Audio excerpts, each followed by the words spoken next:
나무를 심고 싶은데 이미 주변에 나무가 많이 심겨있고 뿌리가 사방팔방으로 문어발을 펴고 있는데 삽이라든지 포크레인으로 땅을 팔 수는 없겠죠.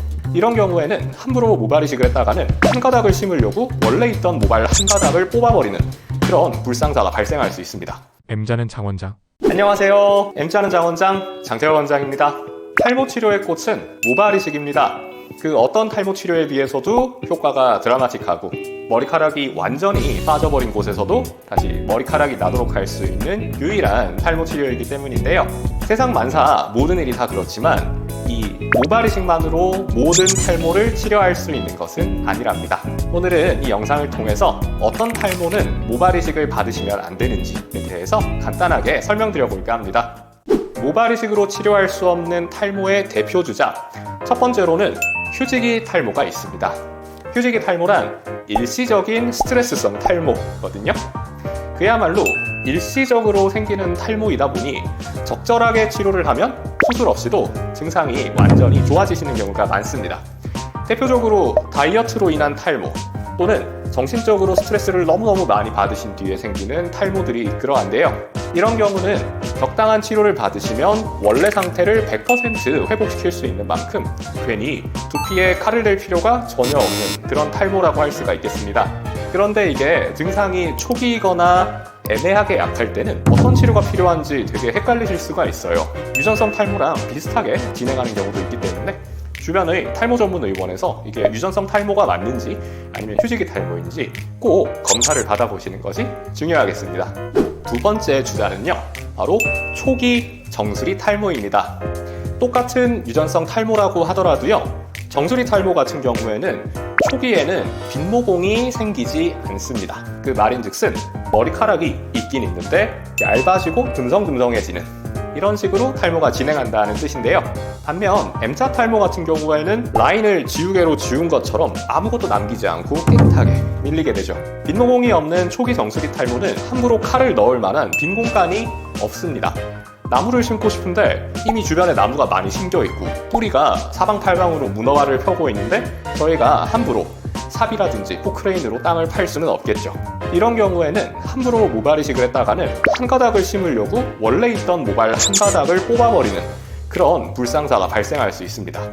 그래서 정수리 탈모 초기에는 어지간하면 저희가 모발이식을 잘 권해드리지 않게 되고요. 이런 경우 먹는 탈모약이라든지 탈모 주사 치료 같은 괜찮은 대안들이 있으니까 앞서 휴지기 탈모와 마찬가지로 꼭 주변의 탈모 전문 의원에서 상담부터 받아보시는 게 중요하겠죠.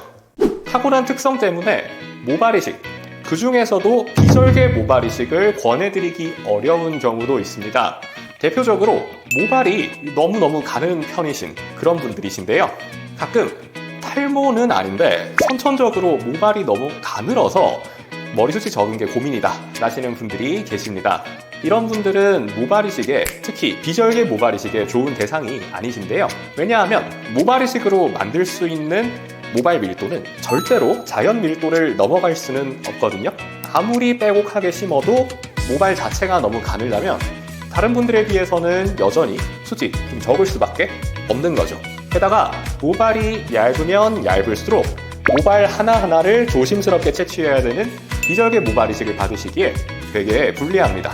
절개식 모발이식은 피부를 길게 째서 흉터가 남는다는 큰 단점이 있지만 반대로 그 안에 있는 모발들은 정말 편안하고 안전하게 채취를 할 수 있는 반면에 비절개식으로 너무 얇은 모발을 채취를 하다 보면 모발이 채취 과정에서의 스트레스조차 견디지 못하고 죽어버리는, 그래서 생착에 실패하는 경우가 종종 발생하기 때문이죠.